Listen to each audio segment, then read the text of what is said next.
আজিৰ পৰা আৰম্ভ হ'ল আজিৰ পৰা BTRৰ প্ৰত্যেকটো সমষ্টিতে আমাৰ দলৰ কাৰ্যকৰ্তা সন্মিলন অনুষ্ঠিত হ'ব। 20 আগষ্টলৈকে যিমানখিনি পাৰোঁ সভাত মই আহিম। ৰাজ্যিক সভাপতি দিলীপ শইকীয়া ডাঙৰীয়ায়ো সম্বোধন কৰিব। আমাৰ চেষ্টা হ'ব যাতে 40টা সমষ্টিতে বিজেপি দলৰ একোখন কাৰ্যকৰ্তা সন্মিলন অনুষ্ঠিত হ'ব পাৰে। ছাৰ, সমগ্ৰ ওদালগুৰিৰ পৰা বিজেপিলৈ নপুৰণি বিজেপিৰ মৃদু সংঘাত আৰু বৰ্তমান সময়ত আমাৰ ইয়াতে পুৰণি কোন আছে, চবেই নতুনেই। আগততো আমি ইলেকশ্যনে খেলাই নাছিলোঁ দেখোন। গতিকে মইতো একো শুনাও নাই আৰু আমাৰ ইয়াত খুব ধুনীয়া ডিচিপ্লিন ৱাইজ আমাৰ কাম হৈ আছে। ফাইনেল হোৱা নাই, এই ট'ৰটোৰ পিছত ফাইনেল কৰিম। আমি 25 আগষ্ট তাৰিখে ফাইনেল কৰিম কিমান সমষ্টিত ইলেকশ্যন খেলিম আৰু যিমান পাৰোঁ আমি বেছি সমষ্টিত ইলেকশ্যন খেলিম। নিৰ্বাচন সম্ভাৱনা কিমান তাৰিখৰ? আগষ্ট মাহৰ 3rd উইকত এনাউন্সমেণ্ট হ'ব। ছেপ্টেম্বৰৰ 3rd উইকত ইলেকশ্যন হ'ব। ছাৰ, উচ্ছেদ আকৌ চলিব নেকি?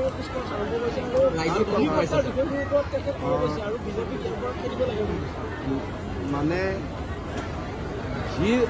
যোন জেগাত বিদেশী আছে, সন্দেহযুক্ত নাগৰিক আছে, আমি এইখিনি এভিকশ্যন কৰি দিওঁ আৰু সেইটো আমি এটা লক্ষ্য বান্ধি লৈছোঁ। কামত আমি আগবাঢ়ি আছোঁ, আমি ধুনীয়াকৈ আগবাঢ়ি গৈ থাকিম।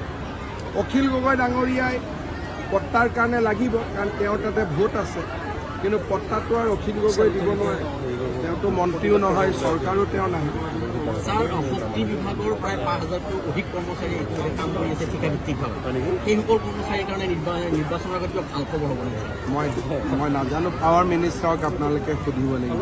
ছাৰ, আকৌ সংসদত ৰাহুল গান্ধী প্ৰসংগত উঠাইছে। হা ছাৰ, এফচি ইতিমধ্যে উদ্বেগ কৰিছে বা আফচুৰ সভাপতি দীপেন বৰুৱাই কৈছে যে 15 আগষ্টৰ আগত তেওঁলোকসকলে এটা আলোচনাত মিলিত হ'ব UPPL আৰু BPF-ৰ মাজত। মইতো UPPL আৰু BPF যদি লগ লাগে মই আদৰণি জনাম। লগত আমাৰ নতুনকৈ যিটো দল হৈছে, 3টা দল একত্ৰিত হ'লে আমি ভাল পাওঁ, কাৰণ তেতিয়া আমিও বিচাৰোঁ যে বড়ো সমাজখন একত্ৰিত হৈ থাকে। প্ৰতিবেদন যোৱা নাই। অক্টোবৰত আমাৰ মন্ত্ৰীসভাৰ প্ৰতিবেদন বিধানসভাত ৰখা হ'ব।